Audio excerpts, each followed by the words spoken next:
The mighty Xenophage, arguably the most versatile heavy weapon in the PvE sandbox, capable of dishing out a good amount of damage for DPS phases and also making short work of mages and champions, and it's even capable of dishing out AoE damage to take out small clusters of enemies. The Xenophage is definitely one of the weapons I would openly recommend to any new light players to get their hands on as quickly as possible. But before we get into how you can get your hands on this beast of a weapon, allow me to quickly tell you what I mean by risk and reward. This video series is designed around judging exotic weapons and making sure that they are worth the risk and also the reward at the end of it. Both the risk and the reward will be getting a score out of a total of 5. A risk score of 5 means that the exotic weapon is going to be quite difficult to obtain, and a reward score of 5 means that the weapon is going to be very useful, that you'll likely have it on you at all times, if not most of the time. With these type of videos, I won't be considering the meta at all for the scores, because otherwise this is going to be changing every single season and will always be inaccurate, so they're not going to be included whatsoever. So the scores I'm going to give are going to reflect the general toughness of the ways to get these weapons, and the reward score is going to reflect how useful the weapon is. So let's finally get into the risk for the Xenophage. It all starts on the moon, where you must go into the inner chambers of the Scarlet Keep to the area that is overshadowing the pyramid. This is the same area where you get a cutscene with Eris and Ikora during the Shadow Keep DLC campaign, but we're here to do the first objective of the quest, which is to light up the hive statues that are in the room. You can literally just do this by walking up to them and interacting with them, but when you do so, one statue will light up or multiple will light up all at once. The goal is to have all 4 of them lit up at the same time, so it's up to you if you want to experiment and try and figure this out for yourself. But of course there are guides online and you can just literally spam them all until it works. But when you finally have all 4 statues lit up, a new chest will spawn in the room, and when you loot it, you will have officially started the Xenophage quest. It starts off with a very simple task. You basically have to take a ball of fire around a map and light up some weird bowl things. But of course this is Destiny and you have to do these in a certain order, or the light will become extinguished and you have to start again. You can either do trial and error for this if you want to go in blind, or come back to this video to consult on which one to do when you get to the stage. Either way, when you've lit up all the bowl things, you'll get an icon show up on your HUD and it will show you where to dunk the orb. When you've dunked it in the spot that it's told you to, it is time to move on to the next phase of the quest. And I hope you like lost sectors, because this step requires you to do all 4 of them on the moon. When you finally beat a lost sector on the moon, make sure you use the shortcut that will take you back to the start, because when you do, you'll go into a new room. And when you go into this room, you will see a bunch of glyphs on the wall in a 3x3 grid with a smaller glyph at the top. All you have to do is match the entire 3x3 grid with the same glyph that is shown at the top. But be warned, if you do shoot one of the glyphs, it will cause all the other glyphs in a straight line from that same one to change as well. Glyphs that are diagonal to the one that you've shot will remain the same, so you have to work out how you want to change it when you're going forward with it. Of course, there are multiple guides online with optimal ways to change the glyphs if you don't fancy working this out for yourself, but when you've finally done this for all 4 lost sectors, it's time to move on to the main event. The Pit of Heresy, which I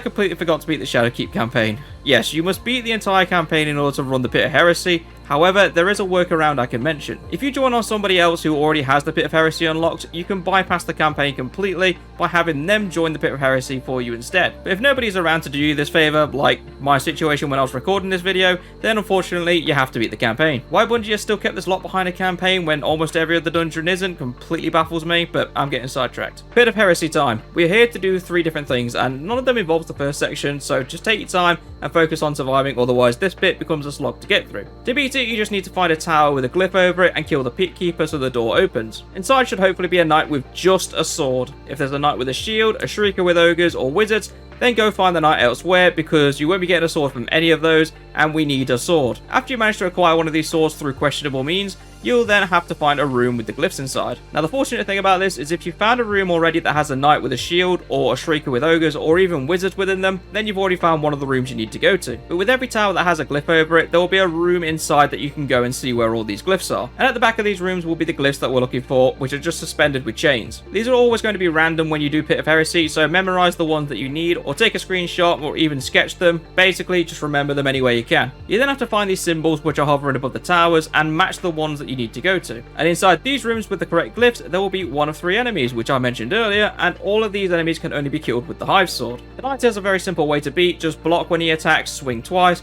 block again, swing twice, and so on until he dies. Also remember that you have a super attack with the sword, so by all means use this to kick out some extra damage. For the wizards, you just need to use the range attack, so whatever the heavy attack button is for your swords, just make sure you camp around a pillar, otherwise the wizards will melt you. Finally, the Shrieker, which is the easiest. Just block and deflect its projectiles back at it, and it will eventually unlife itself. After all 3 are beaten, you will need to go to the central tower at the bottom of the map, which also has a huge green glow coming out of it. just blast through all the enemies and proceed onwards. Eventually, you'll reach a wall with loads of doorways. What's in these doorways? Have a look and find out. But for the quest, we are looking for a doorway without a glyph symbol above it, which is always on the left side, one away from the end on the top row. Inside here is a glyph symbol that you can interact with, and this will actually proceed the quest to its final steps. After you've discovered what's in the doorways, head down to the bottom row, and around the center will be an open doorway with a green light coming out of it. Now we've reached the Ogre Maze, probably the most terrifying enemies alongside the supplicants in the Vault of Glass, but these guys can't be killed. After you get over that sinking feeling of terror, you'll want to head to the back of the map, and there will be a ledge underneath where one of the ogre patrols. Alternatively, you can follow my route and you'll get straight there.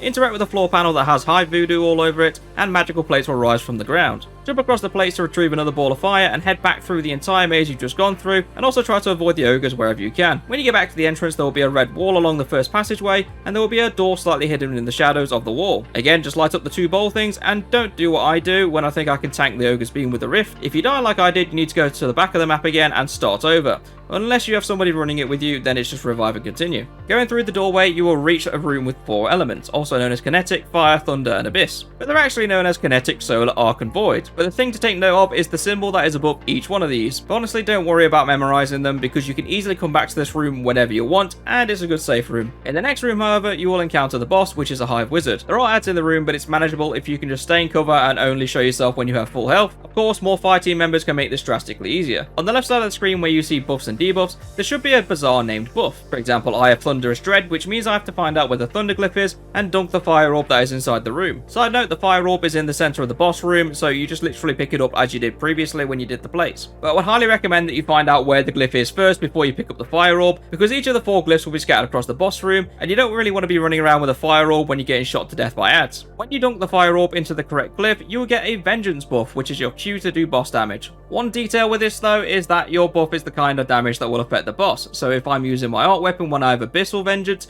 I will do no damage to the boss because I need to be using a void weapon. My recommendation is just at the end of every damage phase, you retreat into the first room, so when you know what kind of dread you have, you can adjust your loadout accordingly in that room, and the boss won't follow you in it. After defeating the boss, you will get the final step of the quest, which is simply go see Eris Morn, who will then give you your brand new Xenophage to play with. Long-winded quests, I know, but honestly, one of the more fun ones to do. Based on the length of the quest and the difficulty, I'm comfortable giving this a risk of 3. 3.5 if you want to count decimals. The main reason is because whilst the quest itself is not difficult, it still requires you to go into a dungeon that is pretty much considered endgame content and defeat a boss within it. The Lost Sectors and Fireball puzzle are pretty much trivial in terms of difficulty, and you really shouldn't struggle with it. But let's talk about the reward. Is Xenophage actually worth going through all this trouble? Well, like I said at the start of the video, I recommend all new lights go for this weapon because it's so versatile, which is why I'm going to give it a reward score of 5.